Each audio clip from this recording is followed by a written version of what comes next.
살아계셔서 우리의 모든 삶을 주관하시는 우리 하나님 아버지, 이렇게 또 한 해 동안도 잘 지켜주시고 인도하셔서 오늘 이 자리 또 한 해의 마지막 날을 맞이하게 하심을 감사드립니다. 하나님 아버지, 1년 동안도 여러 가지 일이 있었지만 우리가 그때마다 또 기도하며 또 하나님을 찾으며 하나님 말씀 가운데 행하기를 힘썼사오니 하나님이 모든 일에 우리를 돌아오신 것에 대하여 이 시간도 감사하게 도와주시고 다시 한번 하나님을 기억하며 한 해를 보낼 수 있는 능력이 있도록 역사하시고 인도하여 주시옵소서. 감사하고 예수님의 이름으로 기도합니다. 아멘. 하늘에 계신 우리 아버지여, 이름이 거룩히 여김을 받으시오며 나라 임하오시며 뜻이 하늘에서 이룬 것 같이 땅에서도 이루어지이다. 오늘날 우리에게 일용할 양식을 주옵시고 우리가 우리에게 죄 지은 자를 사하여 준 것 같이 우리 죄를 사하여 줍시고 우리를 시험에 들게 하지 마옵시고 다만 악에서 구하옵소서. 나라와 권세와 영광이 아버지께 영원히 있사옵나이다. 아멘. 하나님의 말씀은 마태복음 28장 16절부터 끝절까지 보겠습니다. 마태복음 28장 16절로 끝절입니다. 시작. 11 제자가 갈릴리에 가서 예수께서 지시하신 산에 이르러 예수를 배웠고 경배하나 아직도 의심하는 사람들이 있더라. 예수께서 나와 말씀하여 이르시되 하늘과 땅의 모든 권세를 내게 주셨으니 그러므로 너희는 가서 모든 민족을 제자로 삼아 아버지와 아들과 성령의 이름으로 침례를 베풀고 내가 너희의 분부한 모든 것을 가르쳐 지키게 하라. 볼지어다 내가 세상 끝날까지 너희와 항상 함께 있으리라 하시니라. 벌써 365일이라고 하는 그 날 중에 364일이 다 지나가고 이제 딱 오늘로써 한 해를 이렇게 마무리 짓게 됩니다. 새해 첫날은 한 해가 이렇게 남아있다고 생각하기 때문에 꿈에 부풀고 또 많은 계획들이 머릿속에 오가지만 정작 이렇게 또 마지막 날이 되면 우리가 계획한 것을 이루지 못하고 또 그렇게 1년이 생각처럼 긴 것도 아니고 우리가 또 이렇게 나태하고 게으르다고 해서 시간이 더디 가는 것도 아니라고 하는 것을 느낄 수 있는 것 같습니다. 하나님은 시작과 끝이 되시고 우리의 전부가 되시기 때문에 우리는 늘 그분을 기억하는 것이 우리의 사명이라고 생각이 들 줄로 믿습니다. 이 마지막 날 우리가 과연 무엇을 기억하고 무엇을 돌아볼 것인가? 예수께서 우리에게 당부하신 그 명령을 한번 돌아보는 것이 의미가 있다고 생각을 합니다. 우리가 이 땅에 사는 동안에 즐겁게 살고 또 나름대로의 삶을 성공시키고 자기의 꿈을 이루어가는 것도 매우 중요하지만 주님 편에서 보실 때에 주님께서 우리에게 당부하시고 우리에게 명령하신 그 명령이 얼마나 준행되어지고 얼마나 완성되어져 있는가, 아마도 그것은 주님의 편에서 보았을 때 가장 으뜸일 것입니다. 달란트 비유에서도 그 달란트 받은 사람 입장에서는 자기의 사정 또 여러 가지 환경이 있었겠지만 주인이 왔을 때 가장 관심을 갖는 것은 주인이 주었던 달란트, 그 달란트를 어떻게 사용해서 어떻게 열매를 맺었는가 하는 것이 바로 이제 주인의 관심이었습니다. 우리 인간들이 볼 때 한 해를 보내면서 자신의 인생에 어떤 유익이 있었을까, 또 봄철의 계획이 얼마나 이루어졌을까 이런 데 관심이 많겠지만 아마도 주님께서는 한 해가 다 갔느냐, 그렇다고 한다면 내가 너에게 하라고 한 그 일들을 얼마나 이루었느냐, 네가 또 얼마나 신경을 썼느냐, 아마 이것을 분명히 계산하고자 하실 겁니다.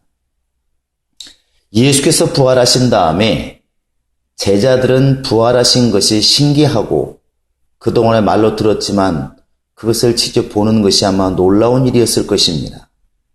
그러나 예수께서는 죽으시고 부활하신 것은 하나의 과정으로 보시기 때문에 당연한 것으로 말씀하셨고, 오히려 제자들에게 끊임없이 말씀하고 당부하는 것, 그것은 너희가 이제는 나의 증인이 되어달라고 하는 것입니다.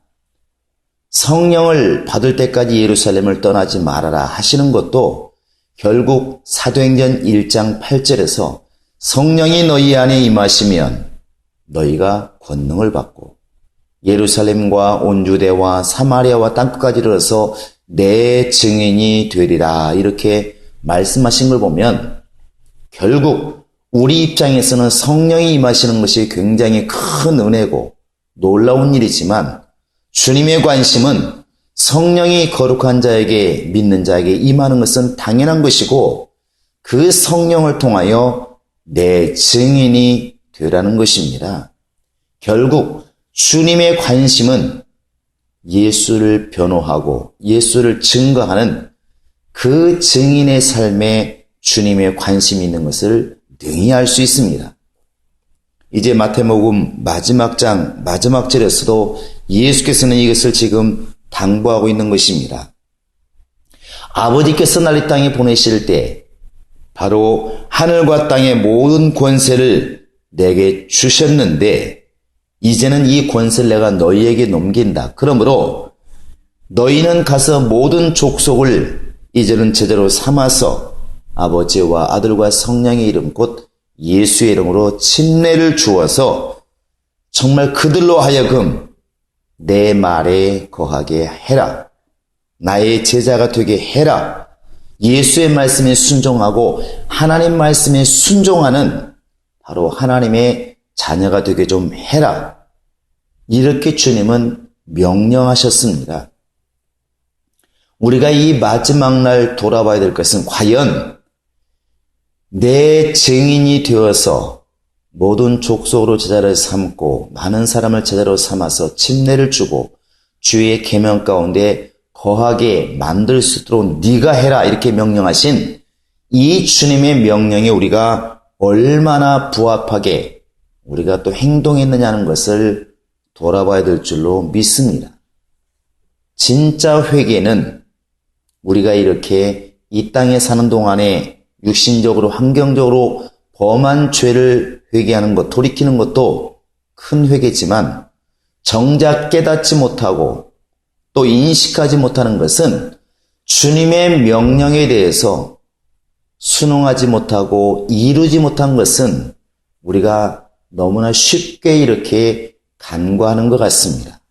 마치 이것과 같은 것이죠. 차라리 남에게 손해를 끼쳤으면 남에게 화를 내고 내가 무언가 남에게 해를 끼쳤으면 회개하는 것이 금방 됩니다. 자기도 깨닫기 때문에. 그러나 내가 너희에게 새 계명을 주노니 너희는 네 몸처럼 이웃을 사랑해라.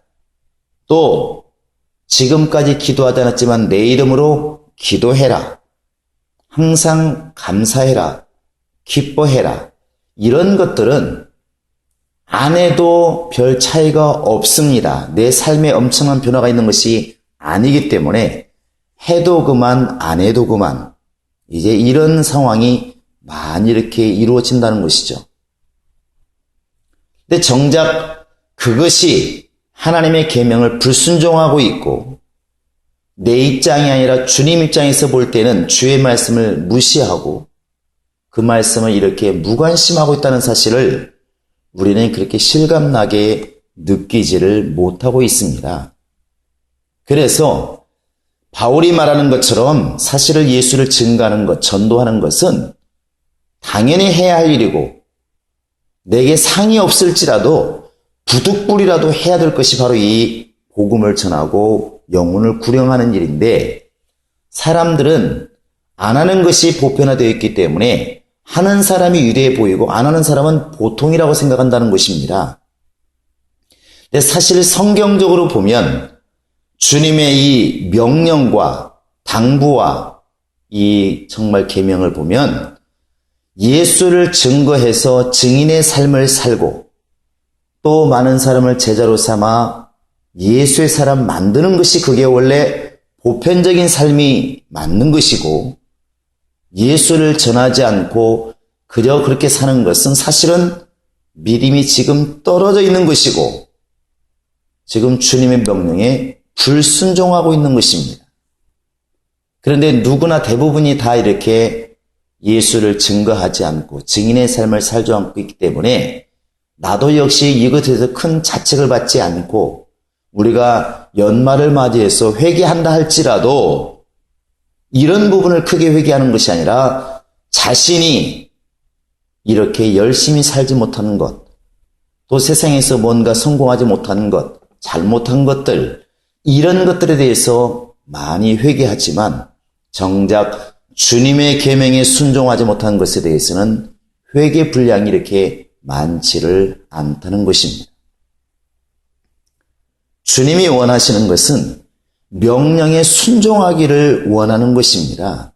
그래서 사무엘이 사울에 대해서도 말한 게 무엇입니까? 하나님은 제사를 드리는 것보다도 하나님을 순종하는 것이 더 기뻐하는 것이다. 소를 잡고 양을 잡는 그런 것보다도 하나님의 명령에 순종하는 것이 하나님이 더 기뻐하는 이다. 이렇게 말씀하고 있습니다. 우리는 내가 무엇을 이루었느냐, 이루지 못했느냐는 것도 중요할 수 있지만 주님 편에서 과연 주님이 명령하신, 주님이 당부하신, 그렇게 주님께서 제자들에게 또 당부한 그 명령에 대해서 우리가 얼마나 귀를 기울이고 얼마나 비중 있게 그 말씀을 듣고 내가 1년 동안 돌아보면서 과연 내가 먹고 사는 일에도 힘썼을 것이고 또 친구 만나고 이웃들하고 교제하면서도 힘썼을 것이고 다양한 일에 많은 시간과 정열을 쏟았겠지만 주님의 명령에 대해서 얼마나 관심을 가지고 시간을 투자하고 물질을 투자하고 그것에도 번민하고 이 명령을 내가 이루어드리기 위해서 얼마나 기도하고 애썼는가를 돌아보는 귀한 시간이 이렇게 되어야 될 줄로 믿습니다. 정말 충만하다고 하는 것은 주님의 명령 때문에 고난에 온다 할지라도 고난을 달게 받고 내 생활에 바쁠지라도 주의 명령을 잊지 않고 그 명령을 지키기 위해서 몸부림치고 내가 기도할 내 육신의 문제도 많이 있을지라도 주의 명령을 순종하고 그 명령을 이루기 위해서 기도할 수 있을 때에 비로소 우리는 장성한 자의 믿음, 주님이 기뻐하시는 믿음, 주님을 또한 즐겁게 하시는 그 믿음의 생활을 할 수가 있을 것입니다. 우리는 정말 이 시간에도 기도해야 될 줄로 믿습니다.